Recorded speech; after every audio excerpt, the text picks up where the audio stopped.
Os órgãos de trânsito municipais poderão fiscalizar mais infrações de trânsito do que faziam antes. Recente mudança na legislação de trânsito trouxe uma ampliação na competência desses órgãos. Então, no vídeo de hoje, você vai entender como que fica isso na prática e já vai sair daqui sabendo bem essa mudança, que é uma das mudanças mais importantes da última lei que alterou o Código de Trânsito. Então, já deixa seu like, se inscreve no canal. Dessa forma, você não perde os próximos conteúdos. Se você ativar o sininho aqui embaixo, sempre que sair um novo conteúdo da UniCFC, você será notificado aí, realmente, acompanhando todos os nossos conteúdos aqui futuros. Então, vamos para o nosso vídeo de hoje, ampliação da fiscalização de trânsito nas cidades. A competência para fiscalizar é dada pelo próprio Código de Trânsito Brasileiro. Então, lá no capítulo 2, que trata sobre o Sistema Nacional de Trânsito, nós temos os órgãos que compõem o sistema e as suas competências definidas. No que se refere à parte da fiscalização de trânsito, alguns órgãos vão poder fiscalizar alguns tipos de infrações, enquanto outros fiscalizam outros tipos de infração. Tá? E essas são formas de fiscalização que pode ser privativa, ou seja, apenas para aquele órgão. Então, a própria lei define que aquela fiscalização é só para o órgão, por exemplo, estadual ou só para o órgão municipal, ou de forma concorrente, em que mais de um órgão pode fiscalizar no mesmo local aquelas mesmas condutas. Então, isso vai variar muito conforme está disposto a gestão de trânsito, do Sistema Nacional de Trânsito, naquele órgão, naquela cidade. É importante destacar que existe a figura do convênio, lá nos artigos 25 e 25A do Código de Trânsito Brasileiro, que permite que um órgão faça convênio com outro, né, com os entes, né, faça um convênio com os outros entes para poder prestar um serviço mais ampliado de fiscalização. Tá? Mas aí tem convênio, tem um acordo estipulado, tem um documento assinado entre as partes. Aqui, de modo geral, nós vamos falar sobre as competências originais ou naturais, que são aquelas definidas no próprio Código de Trânsito. O que mudou, então, que justifica nós vimos aqui com um vídeo sobre esse assunto? Tá? É que antes da Lei 14.599, os órgãos municipais só podiam fiscalizar as infrações de circulação, parada, estacionamento e operação de carga e descarga. As outras, como, por exemplo, as referentes à documentação do condutor do veículo, as próprias condições de trafegabilidade do veículo, equipamentos obrigatórios, pneu, né, danificação da estrutura do veículo, somente podiam ser feitos pelos municípios se houvesse um convênio com o Estado, que eram infrações de competência estadual. Então, quando a gente vê no dia a dia os agentes atuando, eles, sem ter convênio, eles vão ter que respeitar essas competências pré-definidas na lei. As competências elas estão hoje estabelecidas na própria Resolução 985, que é a resolução que traz o Manual Brasileiro de Fiscalização de Trânsito. Lá vai encontrar em cada infração as competências definidas. O que aconteceu? A Lei 14.599, de 19 de junho de 2023, ela trouxe uma alteração ampliando as competências dos órgãos municipais que possam fazer a fiscalização de outras infrações que antes eram de competência do Estado. Tá? Agora, existem algumas infrações que ainda continuam sendo do Estado, que o município não pode fiscalizar, né, salvo mediante um convênio. Mas ampliou bastante isso agora com a Lei 14.599.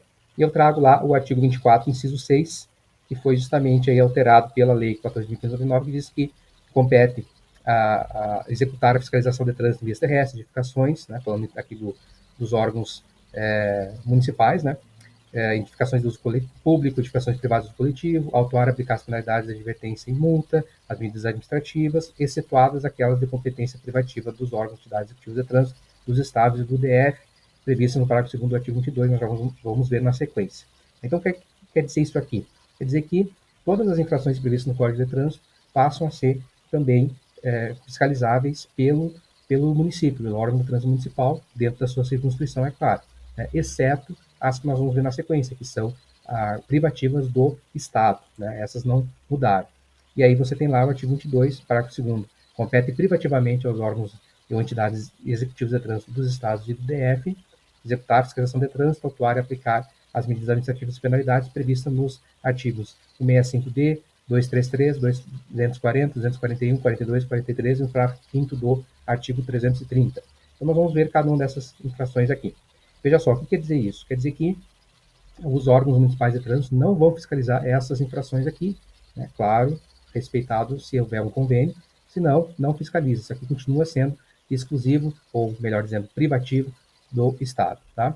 O artigo 65D, que é o primeiro mencionado, ele foi vetado pelo presidente da República, apesar dele constar aqui nesse parágrafo, ele não existe no Código de Trânsito porque foi vetado. Eu queria trazer a fiscalização, a autuação por exame toxicológico vencido no ato da renovação, mas como isso foi vetado pelo Presidente da República, nessa mesma lei, 14.599, esse artigo não existe. Ele é mencionado, mas ele não tem existência mais. Aí nós temos o 233, que é deixar de efetuar o registro no prazo de 30 dias, continua sendo a infração constatada no órgão de trânsito estadual, no DETRAN, não é o órgão municipal que vai fiscalizar isso. O 240, 240, deixar responsável de promover a baixa do registro de veículo irrecuperável ou definitivamente desmontado, também é competência estadual, o município não se mete aqui nessa parte de fiscalização. 241, deixar de atualizar o cadastro do registro ou da habilitação, também é uma infração de competência privativa do Estado.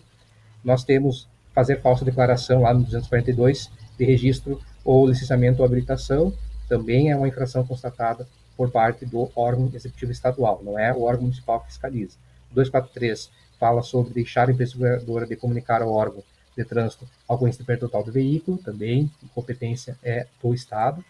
E o parágrafo 5º do 330, que vai tratar sobre a ser infração gravíssima a falta de escrituração dos livros, atraso, fraude, realizado, recusa da exibição dos livros lá, na questão dos veículos que estão em reparo, etc., né, que é o que traz o artigo 330. Então, veja aqui, essas infrações todas elencadas aqui, elas continuam sendo competência privativa do Estado. As demais infrações passam a poder ser fiscalizadas pelo órgão municipal. Por isso que nós afirmamos que ampliou-se o campo de fiscalização.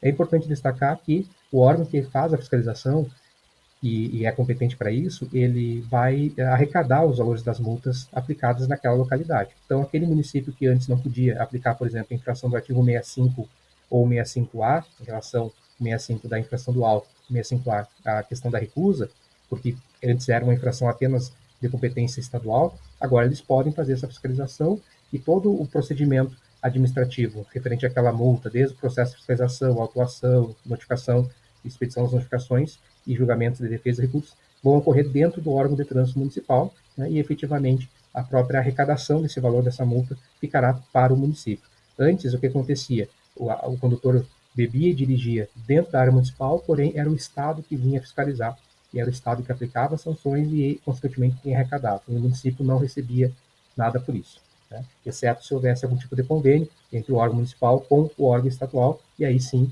podia o município fazer, senão não. Né? Em muitos locais do Brasil não existe nenhum convênio desse tipo. Por isso que agora, com a Lei 14.599, esses órgãos municipais podem passar a fiscalizar qualquer infração, com exceção das mencionadas aqui, como nós acabamos de ver. Né? Essas aqui não continuam sendo do Estado, mas todas as outras recaem agora também para o município.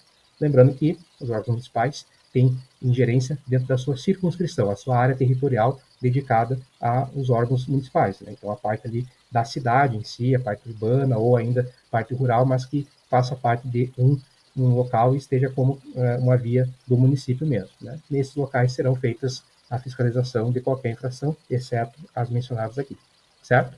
Então, deixe seu comentário aqui se você sabia disso, se ficou com alguma dúvida também, sugestões, é sempre muito bem-vindo, porque assim a gente vai juntando aí as sugestões de vocês e montando novos conteúdos em breve. Tá? Então, agradeço que você tenha ficado até aqui no final, já aproveita para ver outros vídeos do canal, deixar seu like, sua inscrição e acompanhar o CFC nas redes sociais também. A gente se vê numa próxima oportunidade. Até mais.